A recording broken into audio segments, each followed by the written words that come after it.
మన crazy Manikanta bike story bike scam the climax video ఇంకో video రాదు, ఎందుకంటే ఇక్కడతో మనం ఎక్స్పోజ్ అయిపోయాడు. ఓకేనా? అండ్ ఇంకొకటి అడుగుతారు, ఏ నవీన్ వదిలేసావు, నవీన్ బెనామీ ఏదని. Naveen already exposed.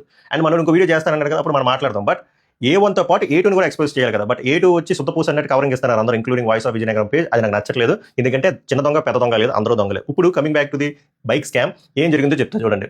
జూలై 6వ తారీఖున వీళ్ళిద్దరూ మాట్లాడుకున్నారు, నవీన్ అండ్ క్రేజీ మణికంఠ. దాని తర్వాత వాళ్ళిద్దరు కలిశారు. కలిసిన తర్వాత నవీన్ ఒక స్క్రిప్ట్ ఇచ్చాడు, ఒక స్క్రీన్ ప్లే ఇచ్చాడు. ఆ స్క్రీన్ ప్లే స్క్రిప్టే నువ్వు బైక్ కొన్నట్టు ఒక వీడియో పెట్టి ఫస్ట్ రైడ్ వచ్చేసరికి వాళ్ళ అమ్మగారిని ఎక్కించు. దాని తర్వాత మీకు మొత్తం ఎమోషనల్ డ్రైవ్ అంతా తెలుసు కదా. సో దానిలో భాగంగానే నవీన్ రామ్ సింగ్ అనే వ్యక్తి శ్రీకృష్ణ మోటార్స్లో మన క్రేజీ మణికంఠకి బైక్ కొన్నాడు. ఆ బైక్ కొన్నాడు, ప్రూఫ్ల తర్వాత పెడతాం మీకు, మెయిన్ ప్రూఫ్ ఒకటి పెడతాం. కొనిన తర్వాత 8వ తారీఖున కొన్నాడు, కానీ 10వ తారీఖున వీడియో చేశారు. ఎందుకు 2 రోజుల గ్యాప్? సరే, షూటింగ్లో బిజీగా ఉన్నాడు అనుకుందాం. క్రేజీ మణికంఠ కట్రారు కొంటే కూడా వీడియో చేసేవాడు. అలాంటిది 1,40,000 పెట్టి బైక్ ఉన్నాడు, దాని మీద వీడియో చేయడం, షోరూమ్కి వెళ్ళినట్టు వీడియో చేయలేదు. చేయకుండా డైరెక్ట్గా ర్యాపిడో అసలు లైసెన్స్ ఇవ్వడు. కానీ ఫర్ ఎగ్జాంపుల్ స్క్రిప్ట్ అన్నారు కాబట్టి వదిలేదు, అదంతా వదిలేదు. దాని తర్వాత ఇదంతా జరిగిన తర్వాత సీట్ కవర్లు ఎందుకు మారాయంటే, నిజంగానే బండి కొన్నాడు శ్రీకృష్ణ మోటార్స్లో. తర్వాత మనం ఇంకో డీల్ పెట్టుకున్నాడు డీలర్స్తో, నిశాంత్ మోటార్స్తో. వాడు పైసలు ఇస్తా అన్నాడు, ఎందుకంటే క్రోర్స్ ఆఫ్ యూస్ వస్తుంది, వాళ్ళకి హెల్ప్ అవుతుంది. అక్కడ కూడా హ్యాపీ.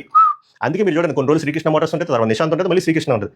హౌ ఇదంతా అయిపోయిన తర్వాత ఏం జరిగిందిరా అంటే, నిన్న నైట్ నవీన్ లైవ్లోకి వచ్చి విజయనగరం పేజ్లో అడ్డంగా దొరికిపోయాడు. ఎవరా అంటే, ఆ బండి నేను తాళాలు నవీన్కి ఇచ్చాను, డబ్బులు నవీన్ ఇచ్చాను అంటారు. కాసేపు ఆ బండి వచ్చేసరికి వేరే వాడికి ఇచ్చాను, ఇంకా హ్యాండ్ ఓవర్ చేయలేదు, ఎందుకంటే నెంబర్ లేదన్నారు. నెంబర్ ఎందుకు లేదు, ఇక్కడ డిస్ప్లే చేస్తాను చూడండి. నెంబర్ ఎప్పుడో వచ్చేసింది, రిజిస్ట్రేషన్ ఎప్పుడు అయిపోయింది. ఎందుకంటే అది మార్చడు, ఎందుకంటే నవీన్ అది గిఫ్ట్ ఇచ్చాడు ఎవరికి, మణికంఠగా పర్ఫార్మెన్స్కి.